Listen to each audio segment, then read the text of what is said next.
It was a Friday night in Melbourne, 2012. Jill Mah was only a 5-minute walk from home. She was on the phone with her brother, worried about their father. It was an ordinary night on a busy, well-lit street, but at 1:41 a.m., Jill was stopped by a man in a blue hoodie, and she was never seen again.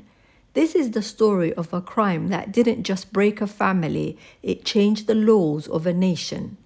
Jill Mah's case was first treated as a missing persons investigation.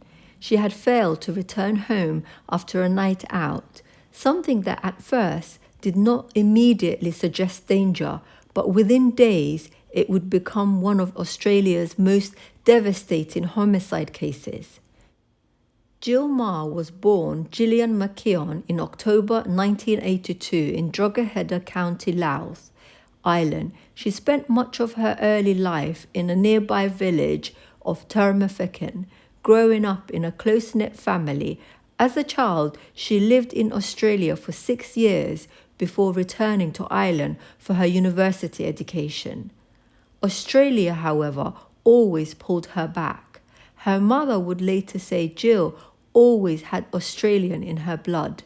After meeting her husband, Tom Mah, Jill permanently relocated to Melbourne in 2009. Shortly after their marriage, they had plans to build a life and eventually start a family. With her parents and brother also settled in Australia, Jill remained closely connected to her family despite being far from her birthplace.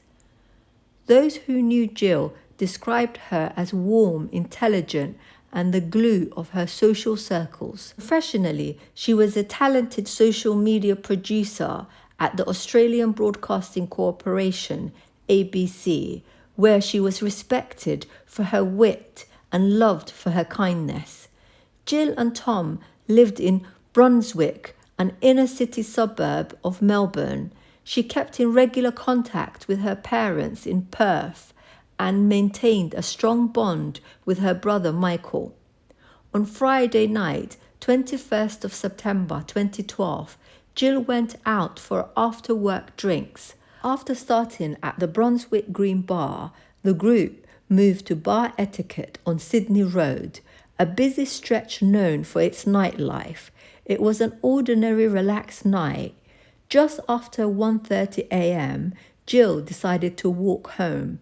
The flat was only about 5 minutes away, a short, familiar route she had taken many times.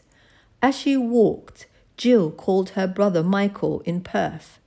Their father had recently suffered a stroke, and Michael later recalled that Jill sounded noticeably worried about him. The connection was poor, and the call ended abruptly. Michael expected her to call back, but he noted hearing male voices in the background before the line went dead.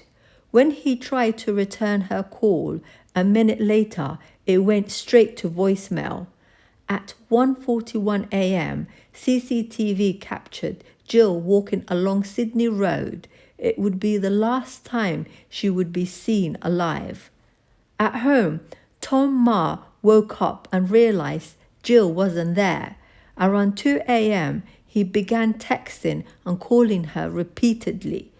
At 4 a.m., gripped by a sense that something was wrong, he left the apartment to search the surrounding streets himself, walking the exact path she would have taken.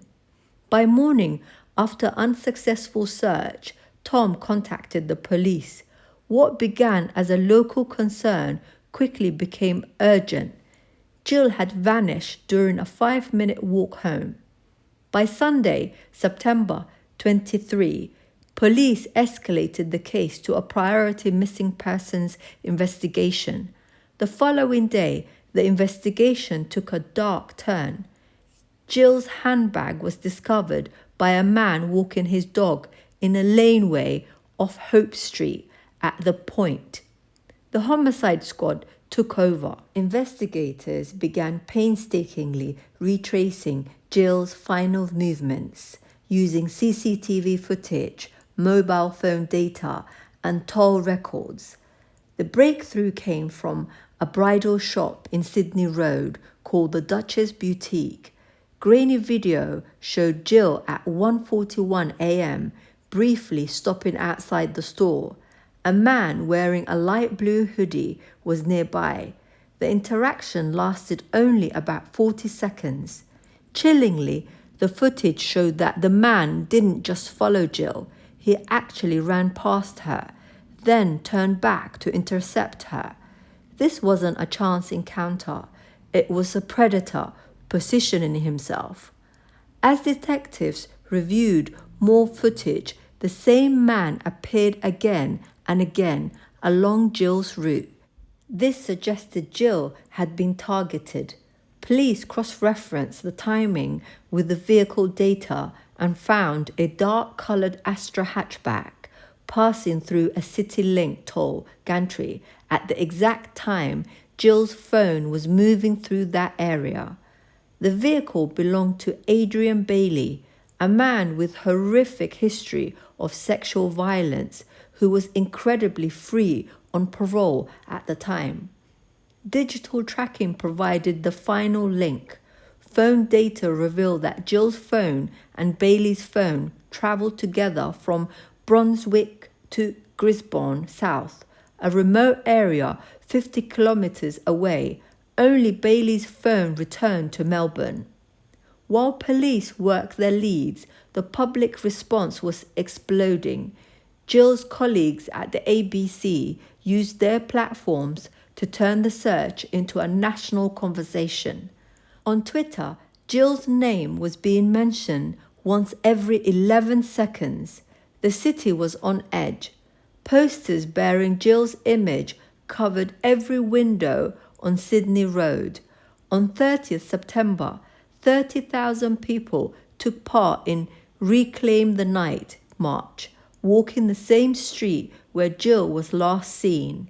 They were honouring her life, but they were also expressing a growing righteous anger. When images of the man in the blue hoodie were finally released, tips flooded in.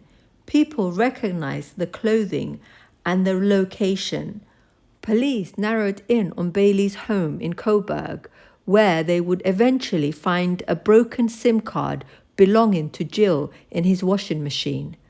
Under interrogation, the man who had followed Jill finally broke. Nearly 6 days after she vanished, Adrian Bailey led police to a shallow grave in Gisborne South. The search for a missing person was over. The pursuit for justice had begun. 4 days after Jill Mah disappeared, police arrested 31-year-old Adrian Bailey. Investigators had identified him as the man on CCTV, but as they began piecing together his background, a terrifying scale of systematic failure became clear. Bailey was not an unknown offender. He was a prolific serial sexual predator with a criminal history dating back to 1990.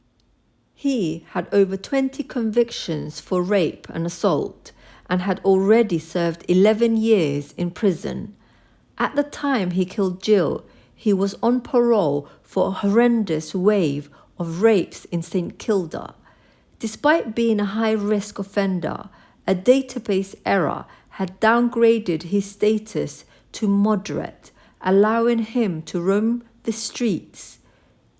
Even more chillingly, police discovered that in the months before Jill's murder, Bailey had already attacked again, raping 3 other women whose cases remained unsolved until his arrest.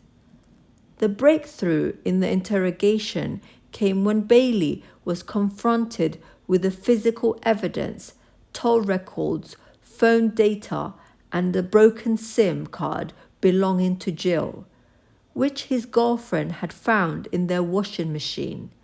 Under the pressure of the evidence, Bailey's composure unraveled. He eventually confessed to forcing Jill into a laneway, sexually assaulting her and strangling her with his bare hands. He led police to a shallow grave in Gisborne South just weeks before what would have been her 30th birthday. The confirmation devastated the nation. At the ABC, flags were lowered to half-mast for a colleague remembered for her wit and kindness. Outrage grew as it emerged that Bailey's own mother had warned authorities he was dangerous, later saying nobody listened. The shockwaves of Jill's death turned Sydney Road into a site of collective mourning. Thousands of flowers lined the footpaths, left by people who had never met Jill but were haunted by the randomness of the crime.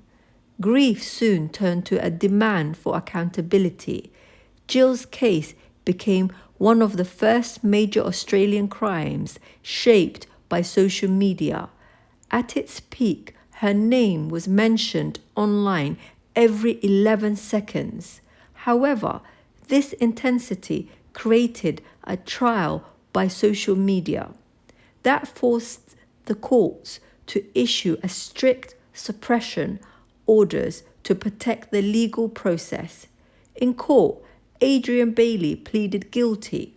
The judge described him as a calculating, cold-blooded predator and dismissed his tears as tears for himself. He was sentenced to life imprisonment with a non-parole period that after several appeals stands at 40 years. He will not be eligible for release until 2052, when he is 80 years old. In 2016, a coroner formally ruled that Jill's death was preventable. The findings led to a total overhaul of the Victorian parole system, ensuring that high-risk offenders could no longer slip through the cracks. For those who loved her, no reform could fill the void. In his victim impact statement, Tom Mah spoke of a shattered future. How did you feel when you found out that he had served 2 previous prison sentences for sexual assaults, multiple sexual assaults, threats to kill, abductions, the whole thing, and for the last sentence, he served less than half of the maximum penalty for 16 counts and 5 victims? I felt furious, and I'm still furious at it. Whenever I hear anybody say it, whenever I read it, my blood boils, because it sends a disturbing message. This man is unrepentantly evil. He's been let off too many times by our justice system, and he's just it's obviously a complete menace, and it sends out a really dangerous message to society. I think if you do this, I mean, I'm aware that his previous victims in the previous case before Jill were sex workers, and I'll never be convinced that that had nothing to do with the leniency of his sentence, which, as I said, sends a very disturbing message. Because if we say what it says to women is, be careful what you do, because if we don't like what you do, you won't get justice. And then what it says to people like Bailey is not don't rape, but be careful who you rape. Her brother Michael shared the private pain of their final phone call, a call made out of love and concern, just minutes before she was taken. Memorials were held across the globe. In Melbourne, 30,000 people marched in a historic Reclaim the Night protest. In her Irish hometown of Drogheda, the streets were filled with candlelight. In a tribute 1 year later, Tom quoted Maya Angelou, "People will forget what you said, but people will never forget how you made them feel." He also carries another of Angelou's quotes with him daily. History, despite its wrenching pain, cannot be unlived, but if faced with courage, need not be lived again. Jill Mah is remembered not for the way she died, but for the vibrant life she led and for the lasting change her story forced upon a nation.